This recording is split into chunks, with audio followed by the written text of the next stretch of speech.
Matatapos lang ang laro. Hindi sa time na natalo ka. Hindi sa time na nanalo ka.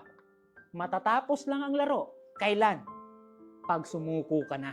Kung ngayon walang nagbago sa inyo, it is because akala, oh, chill lang, go, it's up to you. Pero please, kapag naramdaman nyo na mali yung ginagawa ninyo, you cannot go back. Bakit? Touch, move. Pero ang pinakamaganda, nagkamali ka man sa umpisa, pwede kang magpatuloy at gawing mabuti yung move na meron ka. At kung sakaling natalo ka sa larong ito, pwede kang mag-ulit. Hanggat hindi ka pa namamatay. That's the good thing sa laro. Pwede kayong umulit. Pero sana sa pag-ulit ninyo, matuto na kayo kung saan kayo nagkamali. Huwag yung pagdating ng laro natin, uulitin nyo pa rin yung mali. At by the time na maglaro kayo ulit, alamin ninyo, dito ako nagkamali dati. Masyado akong nag-focus sa jowa.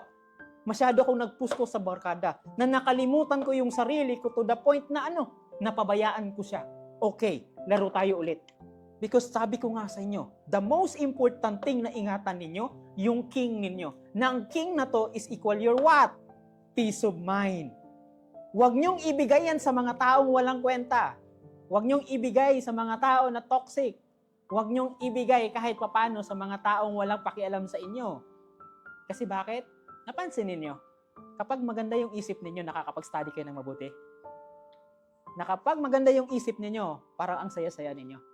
Kapag maganda yung isip ninyo, nakapag-desisyon kayo ng mas maganda. So please, protektahan nyo tong king ninyo. Kasi bakit? Pag ito yung nawala, matatalo kayo. Pero kung matalo kayo, anong gagawin uli? Maglalaro kayo uli. Hanggat hindi pa kayo patay, may pag-asa kayong manalo. Pero sa susunod na maglalaro kayo, sana natuto kayo. Kasi bakit? Experience is the best teacher.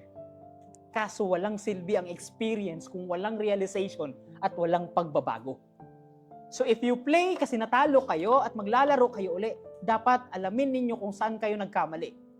Ulitin ko. Pwede kayong sumubok kapag natalo kayo.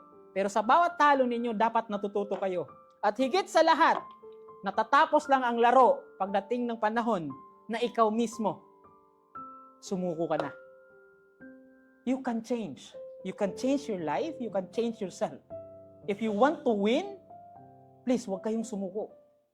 Kasi may pag-asa kayong manalo. Kasi alam ko, pero alam nyo sa panahon ngayon na mali yung ginagawa nyo, sana baguhin ninyo. Because kahit papano, pwede kayong maglaro ulit.